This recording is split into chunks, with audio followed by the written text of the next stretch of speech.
Hi everyone. This video is of a talk that I gave for the University of Western Australia School of Social Sciences as part of their anthropology and sociology seminar series.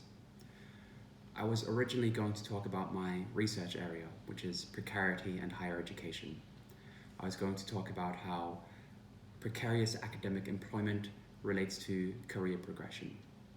But then COVID-19 happened, and the Australian Sociological Association and other academic organisations invited us to train our eye on the virus and the impacts that it was having.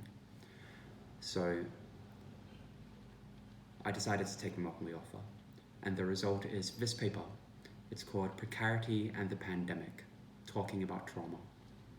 I'd like to say thank you to the School of Social Sciences at UWA for being so inviting and for the wonderful questions at the end. I hope that you enjoy it.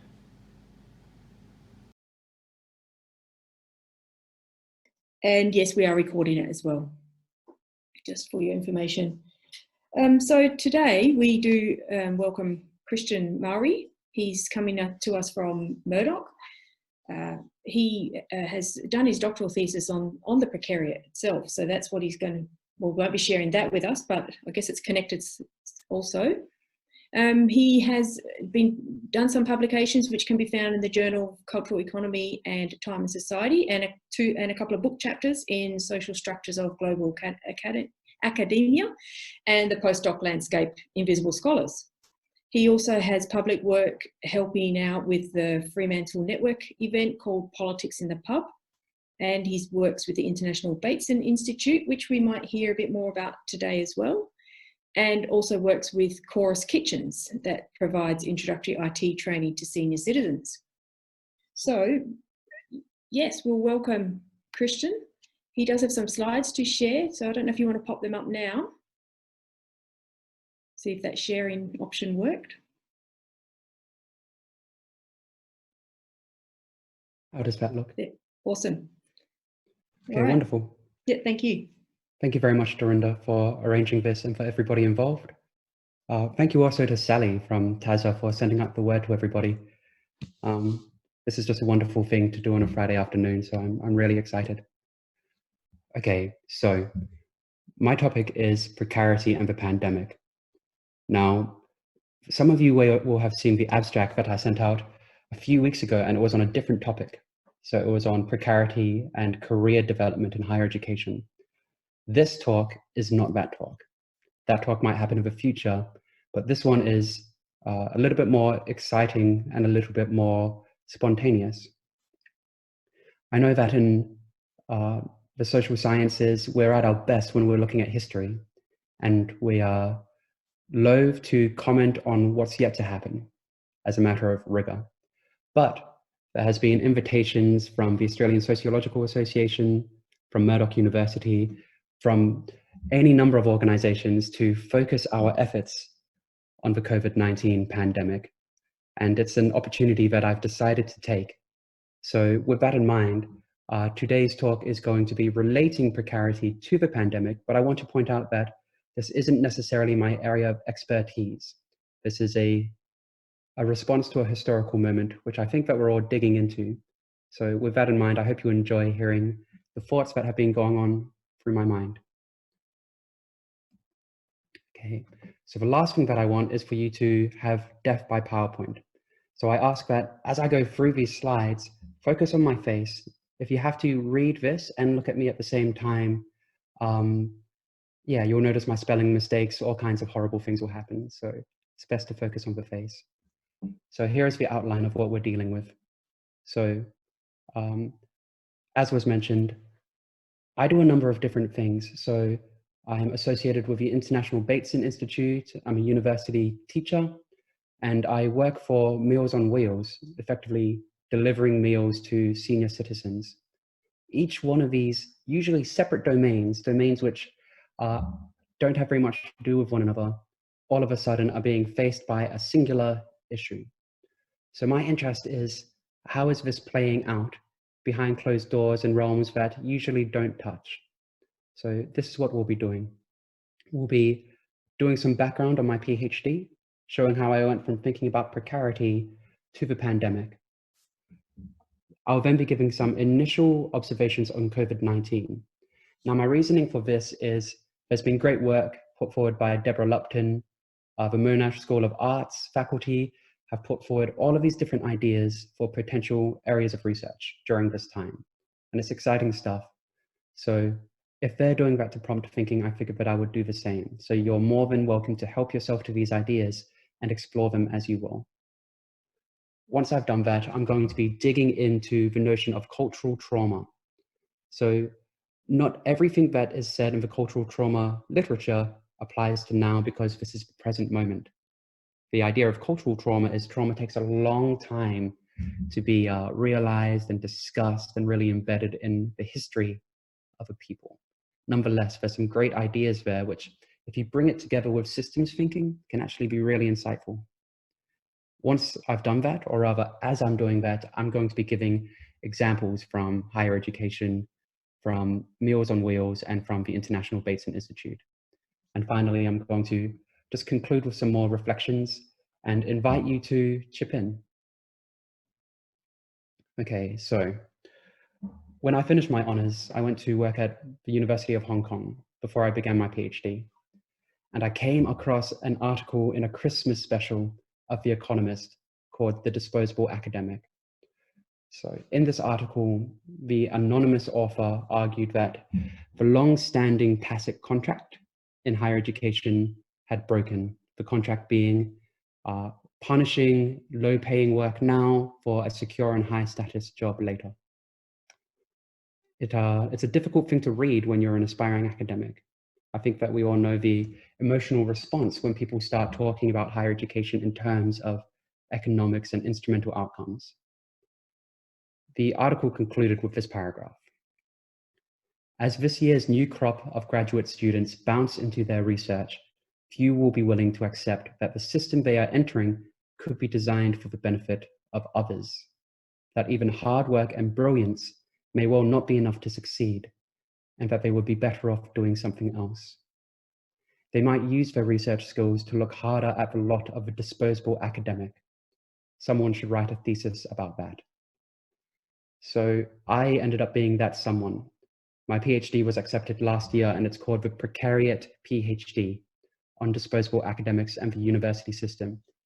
A lot went on in this thesis, as does in every thesis, and I will not be covering anywhere near all of it.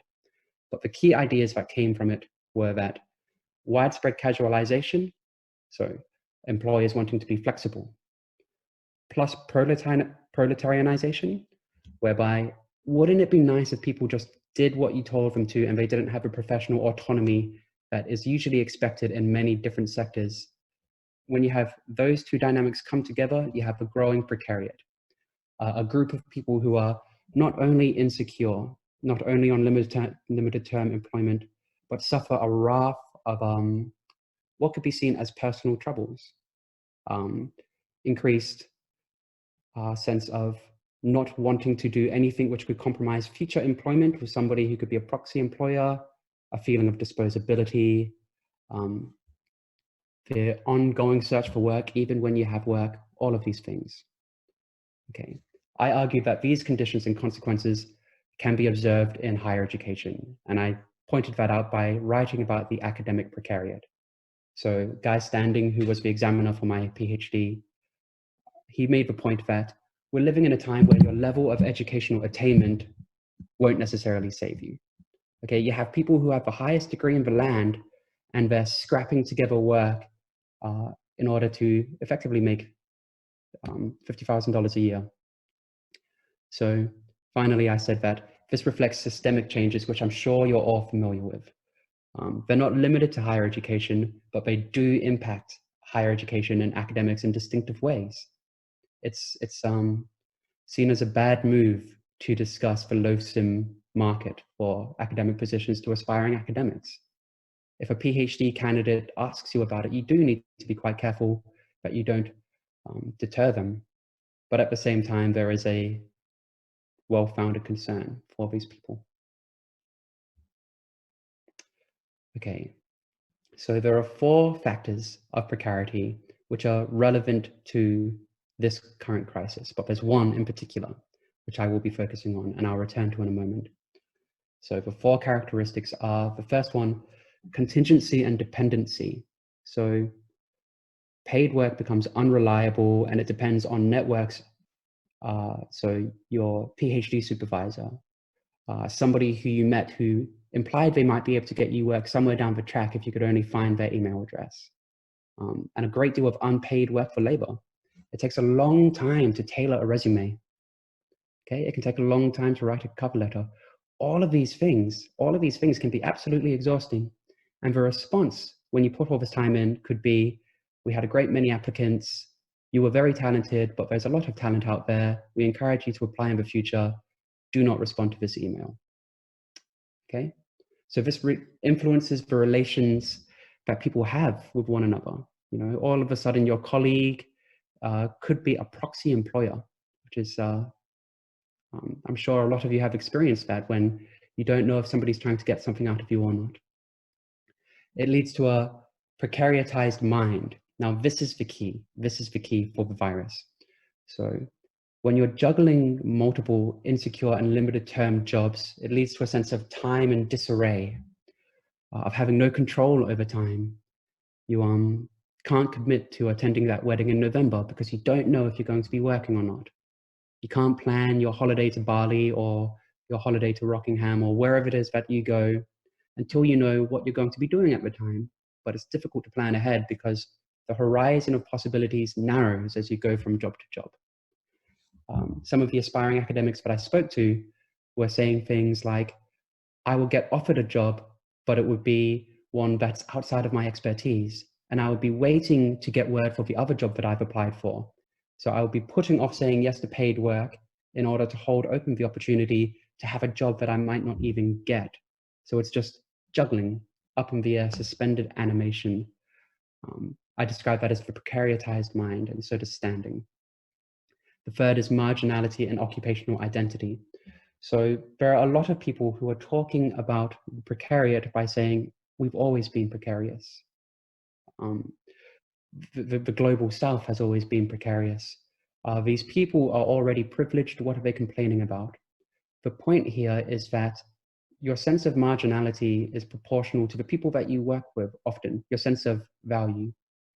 If you're told that you're not allowed to have your name on your door, then what's all that about? If you don't have a door at your workplace, then that does separate you from the people who do.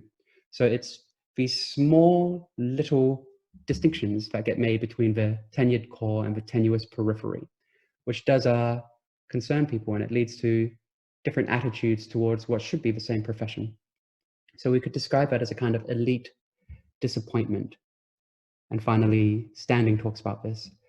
This culminates in the 4 A's: anxiety, oh God, have I wasted my time? Am I spending my time as best as I could? Alienation, I'm doing work that I don't feel any connection to. I'm pumping through students, just marking. Enemy, I can't establish a sense of norm or a sense of routine. I thought that I was entering into academia, and instead it's something else which I don't really recognize. And finally, anger. So one way that I talked about this in my PhD was through a chapter on academic quit lit. Now, I won't linger on this for long because it is not joyful material.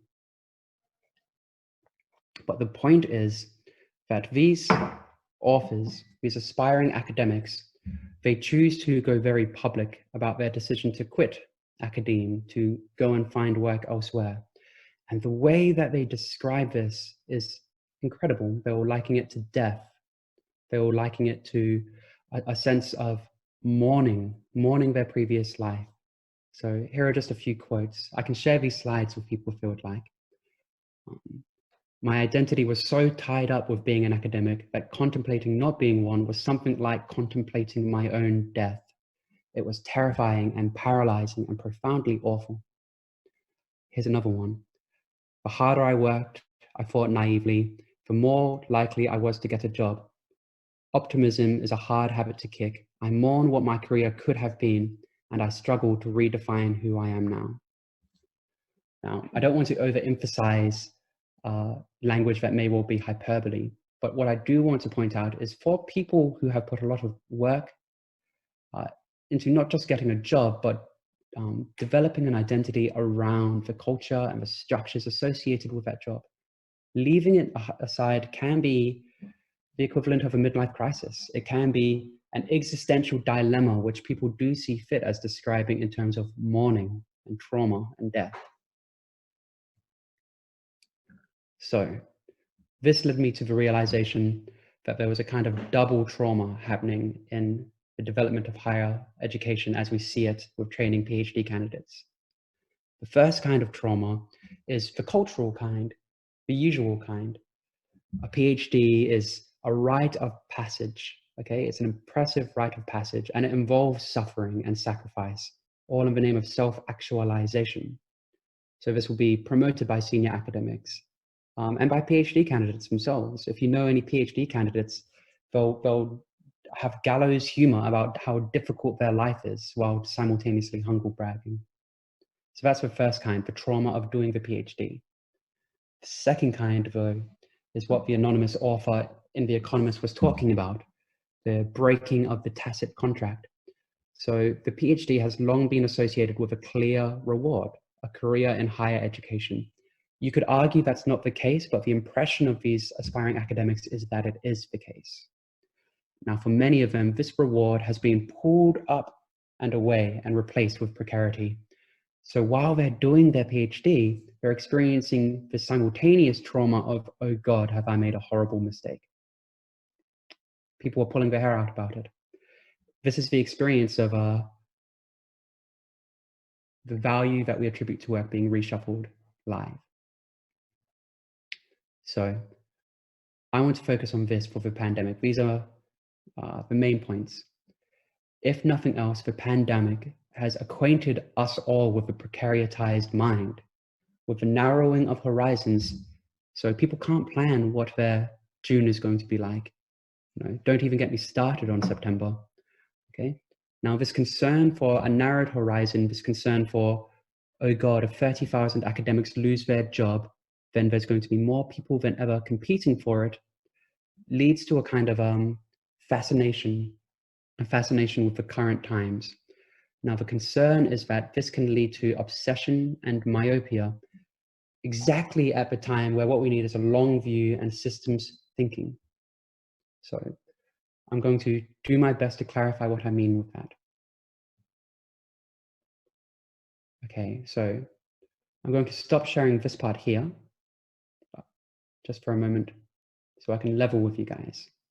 So the first part is, my background is not in sociology of health, but I did do my honors in disability studies. I spent 5 years working in disability services, and I did have clients who by the end I would call friends pass away from swine flu. So I have seen what happens behind closed doors, and I think that's why I was nervous about this quite early on. The second point is the one I made before, which is that this is a new topic to me, the pandemic. I'm taking advantage of the current time, and I hope that you can contribute. Definitely, this is an invitation rather than simply a lecture. And the third point is, I especially expect that some anthropologists may say that I'm medicalizing the matter, that this is a matter of medicalization, using words like trauma and whatnot. In using this language, I am not promoting it, I am not neglecting it, I am observing the widespread use of this language happening in real time, almost as a kind of Foucauldian fascination, if you get my drift. So to that end, I want to share with you all a word that I find very useful. I've invented this word. Inswins is whiz, or in other words, I am not saying what I'm not saying, I am saying what I'm saying. Inswins is whiz. So I hope not to finish this with words in my mouth that are not of my own. Okay, how do I move on? Aha. Okay, so as a bit of background, here's how the different realms that are usually not connected, Meals on Wheels, the International Basin Institute, and Murdoch collided around the COVID-19. So at Murdoch University, I am an associate lecturer and casually employed tutor. I have an on-again, off-again relationship, and the titles change over time. At the moment, I am teaching access students, so around about 40 of them. The International Bateson Institute is set up by Nora Bateson, who is the flame bearer for Gregory Bateson and William Bateson before him. It's a systems thinking organization. We do training, we set up particular labs to stimulate conversation, okay? And finally, Chorus Kitchens is Meals on Wheels. So once a week, I deliver meals to about a dozen senior citizens and have conversations with them. These are the separate domains. This is how in 1 month, a single thread was weaved through them. So on March 9, the Italy lockdown seemed like a distant, radical move. I'm sure you all saw what was happening in Italy at the time and found it bizarre. It seemed like, I can't believe that's happened to a country. I can't imagine it happening here. I point this out to show how quickly the unimaginable can become reality. On March 13, my brother and I developed a strategy to support our extremely compromised mother. On the same day, the International Bateson Institute set in motion an initiative called People Need People, which is effectively setting up Zoom meetings so that people who are isolated, especially people who want to make sense of what's going on, can get together and discuss. It was directly in response to the virus. The idea being that when people discuss what's going on in the news, they will open their mouth and the phrases from the news will tumble out. It's amazing. It's these kinds of accumulated scripts. The idea of people need people is getting people to try these scripts, wear them out, and then hopefully talk a little bit more originally. On March 15, along with delivering food to senior citizens for Chorus, every Monday I would teach senior citizens how to use iPads, Android, communication technology. I canceled those because my clients were typically around 75 years old and above. My manager commended me, but they were all still waiting for word from the CEO as to whether or not other people should do the same. So what we see here is a gap between institutional decision-making and individual autonomy starting to emerge. And you will see this more and more over the next few months. I canceled the public event, Politics in the Pub, on March 17. This was to talk about precarity and rent. Everybody who was coming to the event and the talkers were hesitant to cancel. Nobody wanted to pull the trigger. But the moment the trigger was pulled, everybody applauded. They thought it was a good move. This speaks to the gap between, am I overreacting or am I underreacting? Okay, there was this moment when people, it's like you get on an ice rink in ice skates and you have Bambi legs for a little bit of time, right? Before people get their stride. That's what that experience was. On March 18, one of my students got word during class that a housemate may have been infected. I sent the students straight home, went back into the class, and the whole class was anxious. So I sent them home as well, before Murdoch University gave word for everybody else to do the same. It ended up being a false alarm, but being in that room with those students, it was like hearing a bomb alarm go off in the distance. It was a profound experience. And yeah, finally on March 30, the university gave us word, but not everybody word, that our duties and pay would remain the same as we work from home. Okay, so as you can see, that's in the space of 21 days, or sorry, 17 days. These different areas are scattered like pins hit by a bowling ball. Okay, now, here are my initial thoughts and observations. I'm going to give these to you and then refine it using the theory of cultural trauma. So it seems like I'm going off on a tangent, but I promise this will come back to the initial theme. So the first thing, I observed this with my mother and with the old people who I work with for Chorus. Being a grandparent and being in lockdown is really difficult because you are fully aware of how quickly your grandchildren grow up. You're aware of the difference between being 2 years old and 2.5 years old. So you want to be there as much as possible. So for a lot of these grandparents, this is a struggle which is invisible to a lot of younger people who don't appreciate how quickly a child can grow. At the same time, it is precisely these older people who struggle with the information technologies such as Zoom that would allow them to keep contact with their family. Okay, I've no doubt that there are 6-year-olds out there who are better than 60-year-olds at Zoom. Okay, so that's the first thing to keep in mind. The second thought was, how will the responses to the virus be influenced by how familiar people are with death and with loss? Once you've lost somebody that you really care about and you can't have them back, it instills a fear in you which is difficult to describe to somebody who hasn't experienced that.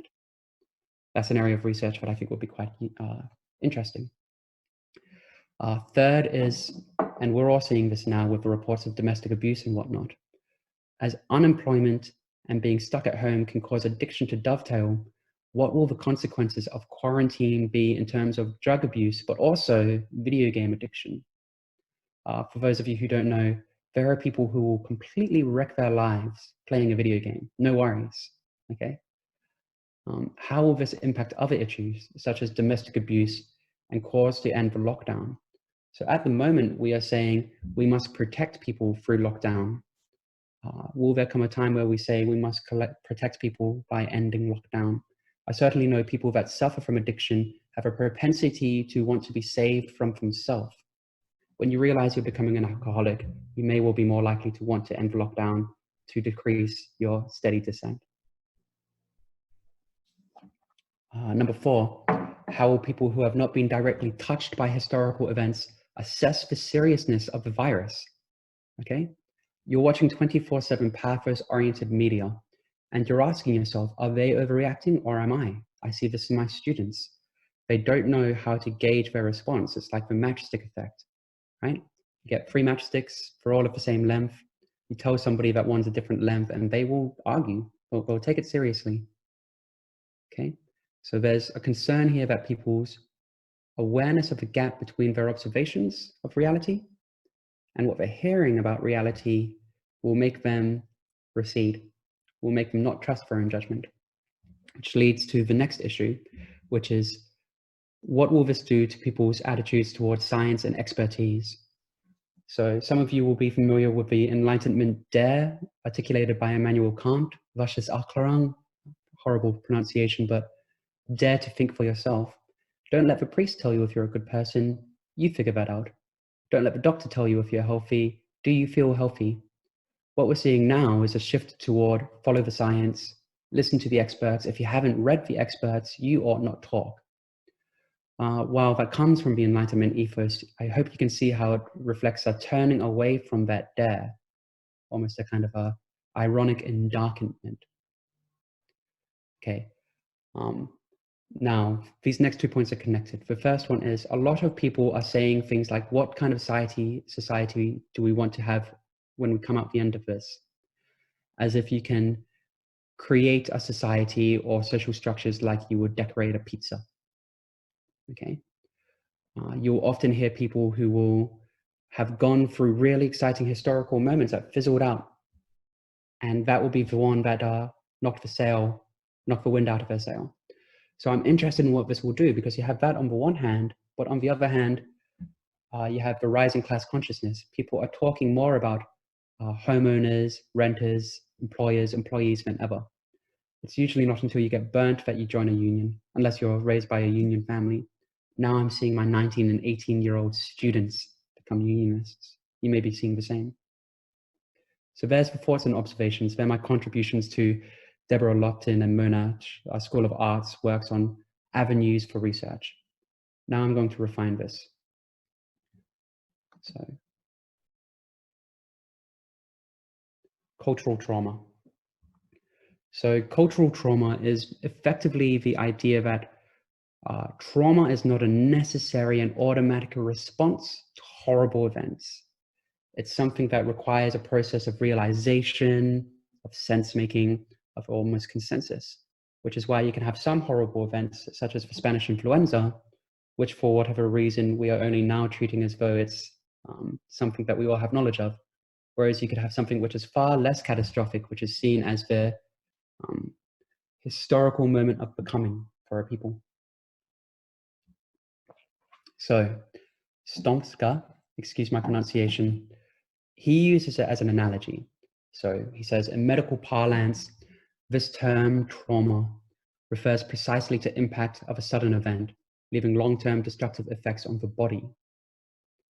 You extend this to psychiatric discourse, so it means a similar long-term destructive impact on the personality. Just like you could get your arm blown off, you could have your willingness to associate with strangers at a pub blown off of your personality. Okay, so he says, it may well be worthwhile to give the term yet another connotation, to apply it to the social domain, to look for destructive effects on the body social. So I hope you can see how this is quite functionalist, quite Parsonian, almost Durkheimian. So the idea is that trauma is a social fact. It is shared and widespread among the members of a certain group that acquires facticity or externality with respect to each of them. And it is perceived as imposed on and constraining their actions. If you read those words and you think about how we're talking about COVID-19, it's imposing and constraining our actions. It does have a facticity about it. If you tell somebody that they're overreacting, they'll respond with, no, no, no, no, you are mistaken. You are underreacting. There is a normative, coherent response that people are digging into at the moment. So, continued. So this is Alexander now, different author. So he is interested in cultural trauma as a kind of theory, a theory that can bring together discussions of enemy, discussions of cultural lag, a kind of umbrella.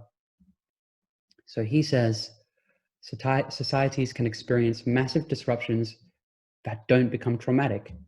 Your institutions can fail to perform, schools can educate people in the wrong direction, okay? Governments can be unable to secure basic protections.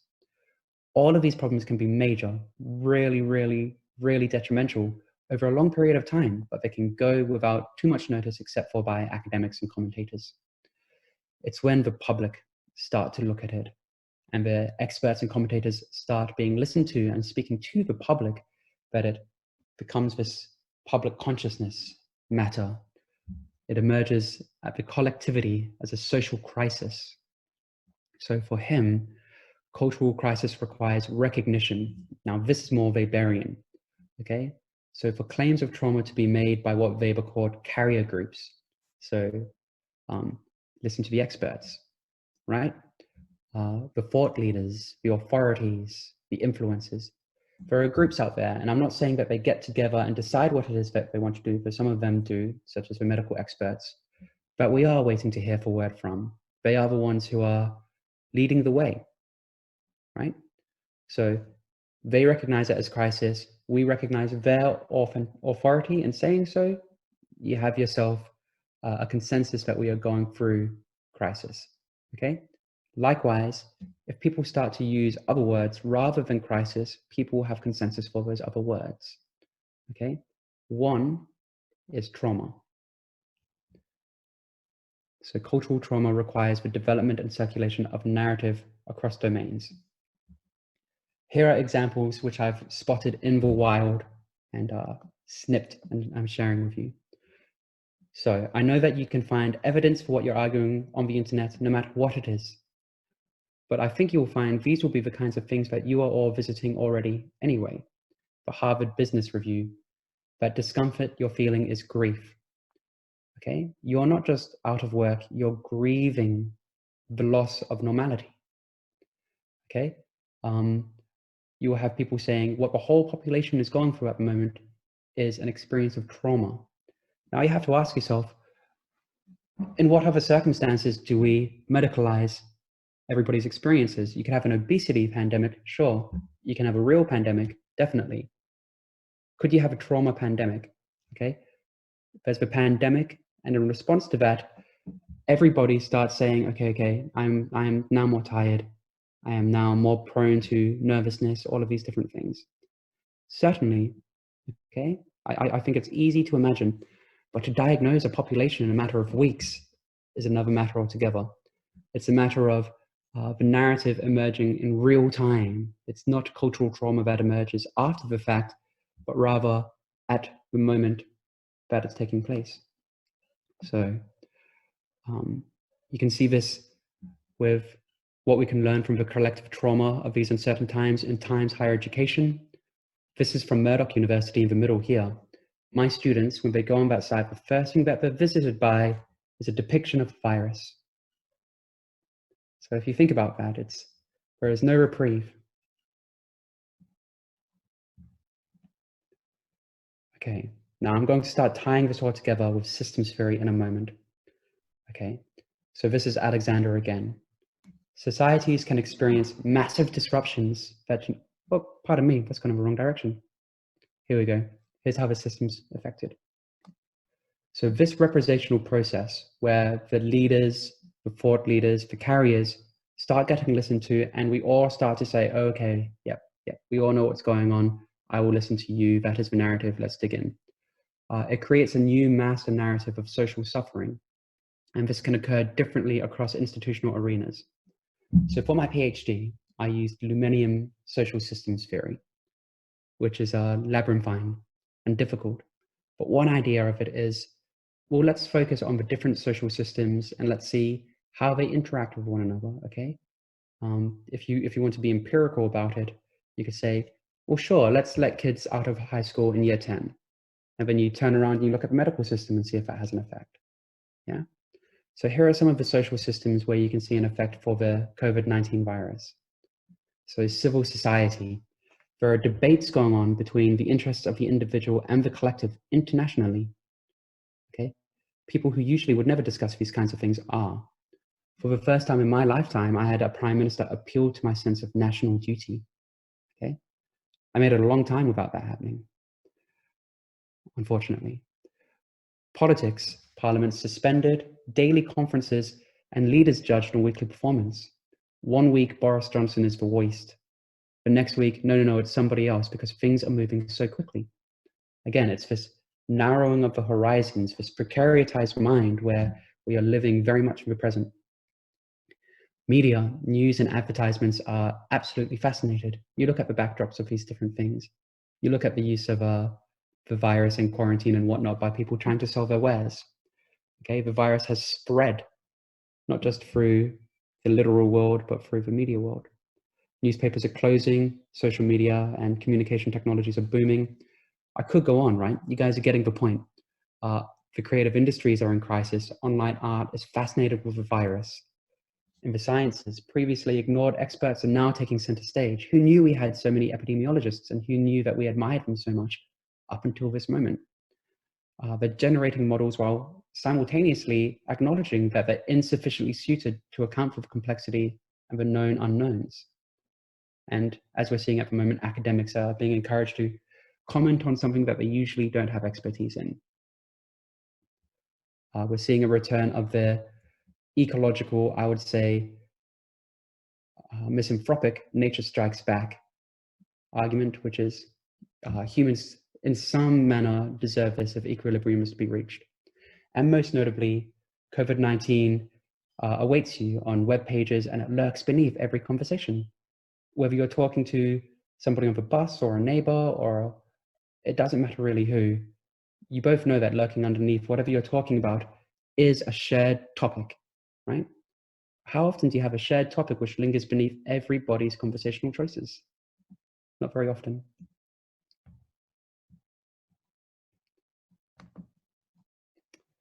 Okay, now I'm going to start bringing this to a close now with just a few more slides. So if we take the discussion of trauma, I just want to show you how it is somewhat useful rather than just the attempt to throw more papers on the pile. So Stonka and Giddens, they list typical responses to uncertainty. Now, if you take these responses to uncertainty and discussions of trauma and you apply them to the virus, okay, you could have done really well for yourself. You could have seemed clairvoyant back in February. So no particular order, but usually in this particular order, the first is pragmatic acceptance. Keep calm and carry on. Business as usual. You can still go to the footy, okay? Every day school and business, every extra day of school and business counts. This is what we've seen here. This is what we've seen in the UK, followed by sustained optimism. Things will turn out okay. It's just like the flu. In China, there's no real worry of a pandemic. We don't know how contagious it is. In America, we're going to be back to normal by Easter. That's followed by cynical pessimism. Concerns narrow to the present. Now this is the interesting one. This is the danger for describing, pardon me, an entire population in terms of trauma, okay? If people realize that they're going to be going through hard times, they make allowances. It's okay to sleep in. Okay, a lot of people that I know are day drinking when they didn't before, and they're making allowances for it. Be gentle and accepting of yourself and others in these hard times, okay? Elsewhere, you're seeing a shift away from caution and community to focus on individual freedoms, okay? Is that somebody talking in the background? Okay, now the worry here with this one is when you've been told that you have something wrong with you, you will make allowances for yourself. Anybody who's ever lost somebody and has been mourning, you know that people will allow you to do things that would usually be deviant. Drinking, smoking, all of these different things. You tell a population that they're traumatized, I wonder how that will contribute to the spiral in drinking and so on and so forth. And finally, we have radical contestation. So the nature and source of the issue is questioned and doubt is sown. So we have the 5G conspiracy. The issue is not as serious as we've been led to believe. This is an opportunity for reform or revolution. Things can't go back to the way that they were before. Okay, so what this has is people start to question the authorities who are giving them this knowledge of what's going on because they've been listening long enough and things don't seem to be getting better. And even if things are getting better, the authorities are simultaneously telling them, no, but things will also get worse. Okay, so I'm going to close that and bring it just back to my face. Oh, here are references if anybody would like them afterwards. So you're probably wondering how this all ties together with precarity. So there are 3 things to keep in mind. The first thing is these experiences that people are having, the narrowing of horizons has been discussed in literature. It's just not been pandemic or social isolation literature. It's been trauma literature. It's been precarity literature, okay? If you look in this literature, it is amazing because it seems as though they're talking about the virus. It seems as though they're talking about the issues that people are going through at the moment with losing their jobs, okay? There's gold in those mountains for anybody who has the intellectual pickaxe for it. That's the first thing. The second thing is there is a great temptation when everybody is encouraged to comment to focus on a specific thing, their area of expertise. This can lead to a myopia, which I think is actually a bit of an issue. A government could do abominably in preparing for a pandemic that we all knew were coming. But then in the last few weeks, they get their act together and do very, very well. Okay, which of those factors will make it more likely that the government is going to get in again? Okay, people look at the death toll that will come directly from the virus, but they won't focus on the death toll that will come from a depression, or they won't focus on the death toll that can come from less organ donors because there's less car crashes on the streets. Preposterous things which you wouldn't usually think are related. The issue with all of us focusing on this one specific thing is that what we need is a systems view. Focusing on the single thing is going to mean that a lot will be left in the periphery, okay? This is what the IBI is hoping to get people to pay attention to. It would be a great shame if we all train our eye on just the dot on the wall and ask if it's moving. And the third and final thing is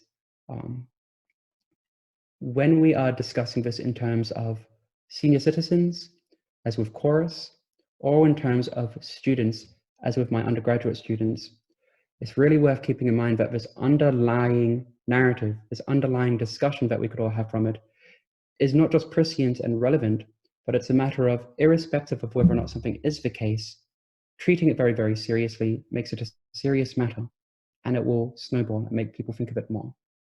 Now, I am not trying to give advice, so I am seeing 75-year-olds day drinking. I am seeing students not participating because they're claiming to be so stressed, okay? And I've contributed, and I think that we all have contributed.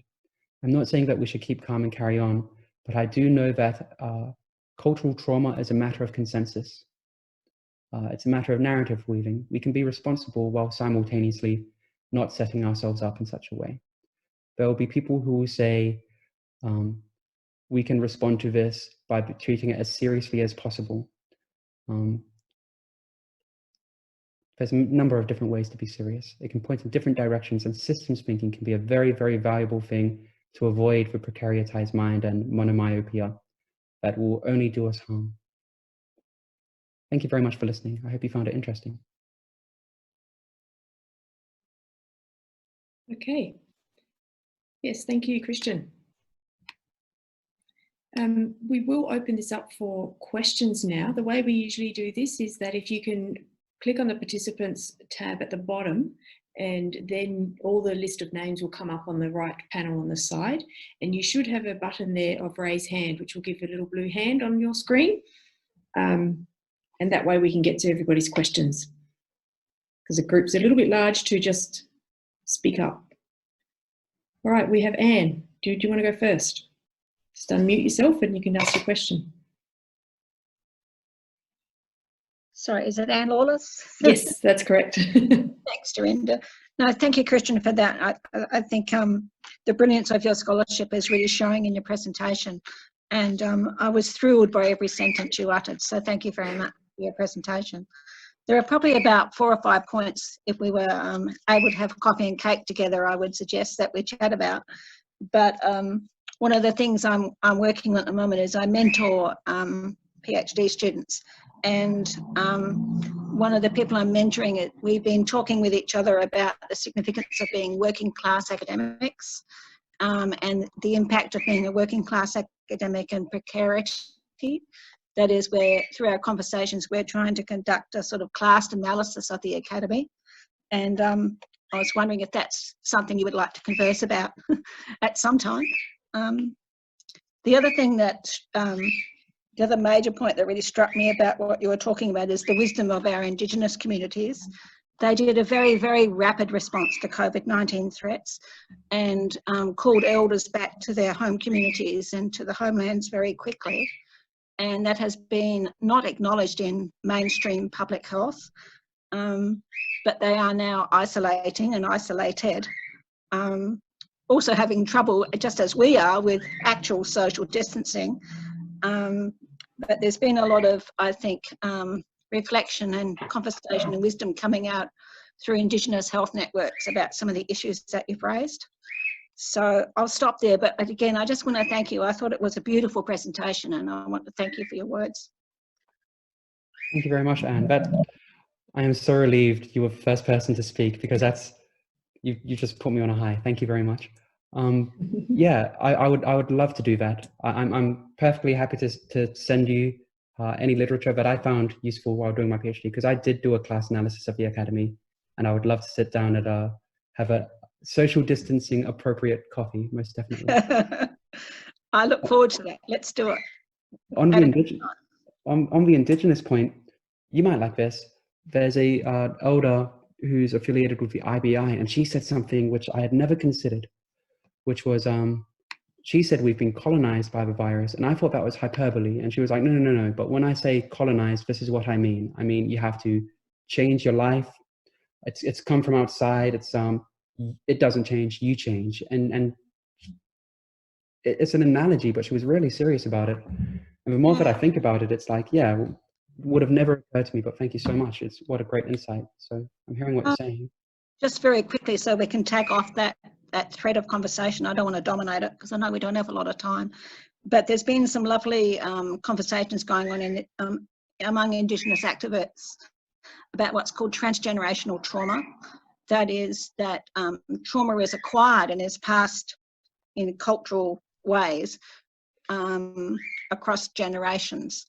And there's been a lot of wisdom and a lot of research done, and it's been going on for some decades, almost unknown to most white researchers and white sociologists, unless they're interested in transcultural work. about the nature of trauma and how it travels across and through cultures and generations. So that might be something else to add to our future conversations. Be an interesting thing to, like, however many years down the track also to track. Okay, we have Sam now. Sam Hunt. Hi, thanks, Chris. Just wanted to ask a specific question about, you were talking about cultural trauma perhaps as a kind of medicalization. And I wonder if you wanted to say a bit more about the specific kind of medicalization the term trauma often entails, which is the kind of psychological discourse that oftentimes foregrounds our understandings of trauma. And I'm thinking about this in relation to your drawing on Jeff Alexander's work, because of course, Alexander is always kind of interested in repair. He calls it civil repair, right? And I wonder how much of that is also kind of rooted in the recognition of trauma. And I say all this because, of course, both medicine and psychology specifically offer us kind of ways of understanding trauma. And to speak to Anne's point, there are ways in which trauma may or may not be translated in certain ways. And I wondered whether you wanted to speak about that, the kind of the symbolic kind of frameworks that we use to address, express, and understand trauma. Thank you very much, Sam. So I had two questions there, so I'll take them in turn. So the first one is on medicalization. The concern with it is when you give somebody a diagnosis or you describe their behavior in terms of a particular ailment, it's never just a single thing. It comes with a raft of things. So if you tell somebody, here's an example, when Asperger's started to become really, really well known, I remember my mum saying, I think that my boyfriend is Asperger's because he never listens to me.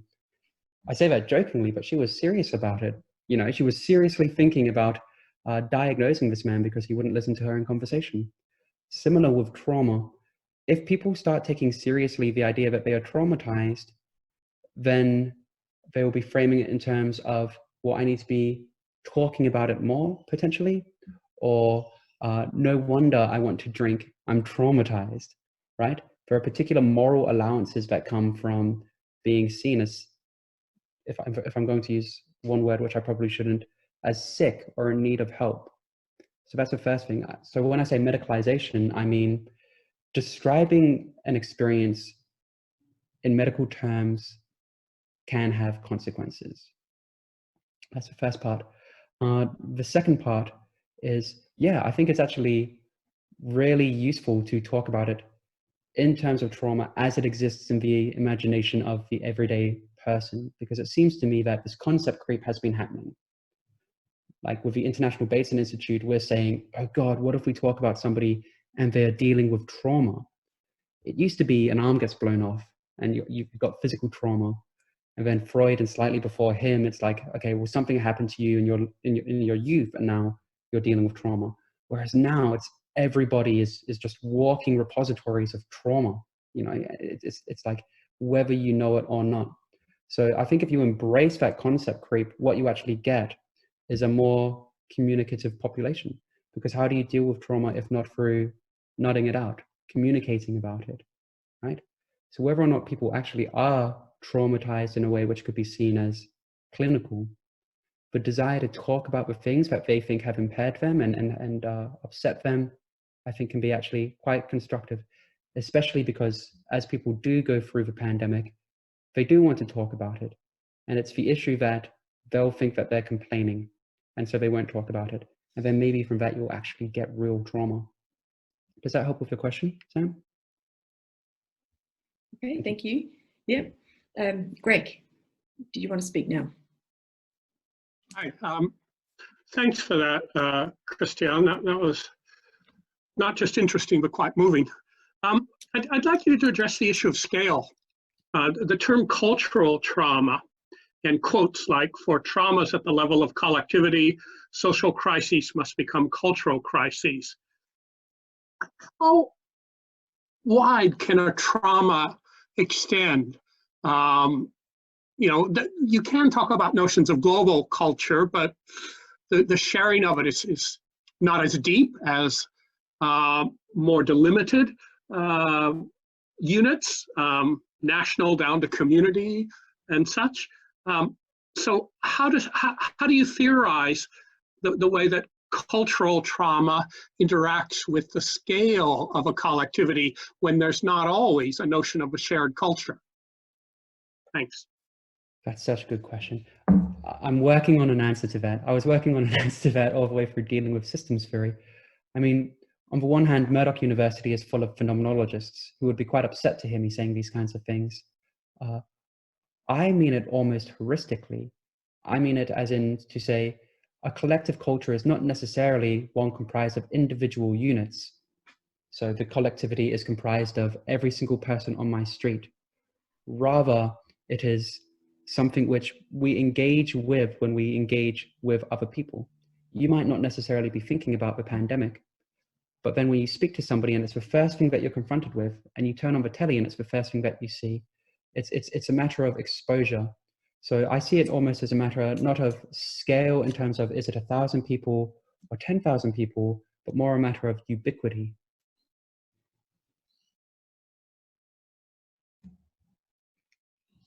Okay, thank you.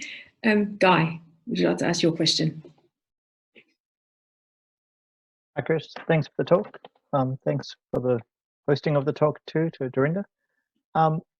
I guess my question would go to around the responsibility for communicating things and the impetus on not making it morally hazardous or maladaptation causing communication out there. I guess my question was, have you looked into or thought much about the early reaction, which seemed to have that in mind with regards to face masks, in that there was a large early push for people not to go out and buy their own face masks because people claimed it wasn't going to protect them, but also they were really worried about it stripping out and, well, making things sell out, preventing carers and such from being able to access them. So the media then leapt ahead to try and counter a narrative. Tuesdays I have a class 10 to 12. Sorry, After that, someone's talking. or before that would be Sorry, fine. that's probably in my back. Right. Sorry. And sorry I don't mean to monopolize with a double-barrel question. I'll leave it at that first. Information hazards and responsibility. Yeah. Well, the first part is I think a lot of people will be feeling rather embarrassed about the whole mask thing, because this is what I was talking about with dare to use your own reason, as if masks don't work, like as if masks do not work for at least keeping spit off somebody when you're speaking to them. It's very, very basic. So on the one hand, you had this attitude of better safe than sorry. On the other hand, you had the very basics of being safe denied, right?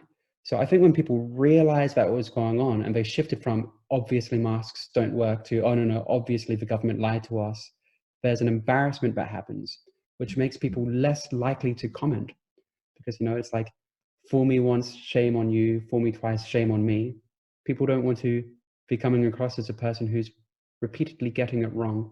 So in answer to your question, I think responses to the mask were a good first salvo for people getting used to speaking about something just because an expert has said it. And this is what I'm talking about with the delegitimization that's happening to these carrier groups. They're saying things which are aimed at aims. They're saying things according to aims which are not the aims that are being articulated to the community. So there is a disparity there. I don't know if that's answered your question, but I hope that it has. No, it does. But if I could sneak in another one, I was wondering whether you've put any thought with regards to precarity in different situations, particularly with a view to down the line with climate change. If the seasons are precarious and if society is precarious because we don't know what natural disaster is happening or what supply chain is disrupted, does that have similar effects? Or how is that variant from COVID, etc., or neoliberalism? The first thing is the starting place has been the employer needs flexibility because they need agility, because we live in such an unpredictable and disruptive world. The best way to have that is to have a flexible, i.e. limited term, casualized workforce. That was already going on. Now we're facing real disruption where you're having organizations close because they are losing so much money in a matter of a week. That is going to make that previous attitude, in my view, worse. Oh my God, we're living in a time of crisis. That was just the first one. We don't know what the future will be like. Why would we have more continuing staff, right? So that's the first part. The second part, I hate having to say this, Guy, is people are saying, what kind of world do we want to build coming out of this? Anybody who has been in the precariat knows that it's deeply disempowering. You'll nod your head and agree with things you would never dream of agreeing with if you think you can get a job out of it, because being unemployed is awful, right? So I don't think that this is going to be met with people coming back courageously. I think it will have a chilling effect. People will be more dependent on employers and thus probably willing to put up with more. So not a happy thing to say, but I think that's probably more realistic. Okay, thank you, Christian. I think we can all give him a clap for his presentation and for his time and the thoughts that you've shared with us. Thank you for that.